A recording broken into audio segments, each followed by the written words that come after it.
हमारा क्या है, छत्तीसगढ़ है। ठीक है, मान लीजिए मैंने ऐसा रफली वे पे छत्तीसगढ़ को ड्रॉ आउट कर दिया।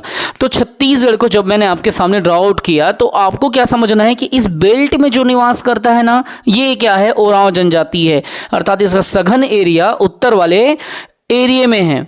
अब यहाँ पे आ जाता है मध्य वाला और ये आ जाता है साउथ वाला। ठीक है, तो आपको क्या करना है, इस जगह पे आइडेंटिफाई करना है बच्चों कि ये कहाँ पे निवास नहीं करती। तो याद रखना, इस जगह को छोड़ के इधर नहीं करती। थोड़े थोड़े तो मात्रा में है, लेकिन आपको क्या है, नंबर कमाने के दृष्टिकोण से लेना है। सरगुजा इसका आंसर है।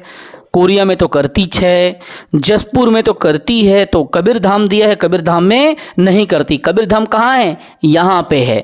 तो इसीलिए कहता हूँ कि आप एक मैपिंग के द्वारा क्या करें, पहले मैपिंग के द्वारा छत्तीसगढ़ को समझें।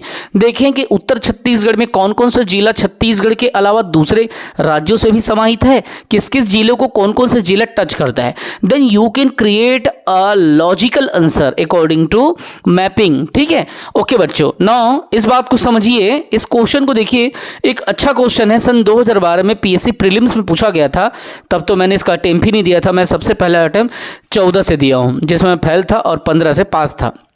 नाउ समझिए इस बात को, छत्तीसगढ़ के आदिवासियों के संबंध में कौन सा कथन सही नहीं है। नाउ यहाँ पे क्या करना है, आपको रॉन्ग स्टेटमेंट को पकड़ना है। कैसे, देखिए जनजाति समाज प्रतिशतात्मक है। क्या आपको पता है कि जो ट्राइब सोसाइटी होती है वहाँ का जो एक समाज है वो मातृ समाज तो देखने को मिलता है, परंतु प्रभाव पितृ समाज सोसाइटी का है। तो पहला statement here, the first statement is right according to given statement. तो पहला सही है, क्योंकि यहाँ पे क्या है, मातृ समाज में मातृ भावना तो देखने को मिलती है, मातृ सत्ता भी देखने को मिलती है, लेकिन ऐसा नहीं है कि इसमें मातृ समाज का मतलब प्रभाव है।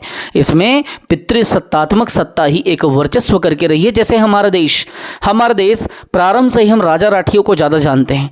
कभी भी किसी चीज़ की बात आती है तो हम वहाँ पे झांसी की रानी की बात पहले ना करके शिवाजी के बारे में बात करते हैं, गौतम बुद्ध के बारे में बात करते हैं, या पहले हम क्या करते हैं, महिला जो सशक्तिकरण की बात होती है उस पर हम कम बल देते हैं। जो बलवाची प्रभाव होता है वाचन में या बोलने में, वो पुरुष समाज के बारे में ज़्यादा चर्चा निकलता है, और ये लड़कों में भी निकलता है। लड़कियां भी जब बोलती है तो भी वो किसी के बारे में बताती है, तो वो क्या करती है, वो शासकों के बारे में बताती है, शासिका के बारे में कम बात करती है।